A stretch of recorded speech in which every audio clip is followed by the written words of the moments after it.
Hello Nasreen, क्या हाल है? मैं बिल्कुल ठीक हूँ ज़ैनब। तुम बताओ कैसी हो? क्या कोई खबर मिली तुम्हें? मैं बिल्कुल ठीक हूँ, लेकिन करीम साहब कुछ ठीक नहीं दिख रहे थे मुझे। हाँ, कैसे ठीक होंगे वो? उनकी बेटी ही उनके काबू में नहीं है। क्या मतलब है तुम्हारा? अरे बात यह है कि तूबा का रिश्ता मांगने के लिए जिम घर तक आ गया था। क्या रिश्ता मांगने आ गया था? अरे हाँ बिल्कुल। उस बेवकूफ को लगा कि चॉकलेट्स और फूल लेकर जाऊंगा तो तूबा का रिश्ता मिल जाएगा। अकल कहाँ है उसमें? तो ये वजह है करीम साहब की परेशानी की। हसन साहब उन्हें अपने साथ ले गए हैं।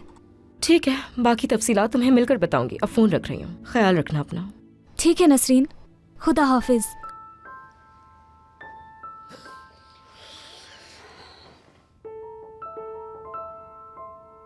एक बात है, करीम का गुस्सा इतना जल्दी ठंडा नहीं होगा। अच्छा है ना, मैं तो बस यही चाहती हूँ कि वो गुस्से में रहे और मेरा काम आसान हो जाए। ठीक है, यही मौका है उन्हें जिम के खिलाफ भड़काने का। शाबाश बेटी, समझदार हो गई हो। नसीन, अगर करीम साहब इस शादी के लिए राजी हो गए और अगर जिम इस घर में दूल्हा बनकर आ गया तो याद रखना उसी दिन हमारा खेल खत्म। ऐसा नहीं होगा अम्मी, आप बेफिक्र रहें। और वैसे भी जिम की खुशी के दरवाजे की चाबी किसके पास है?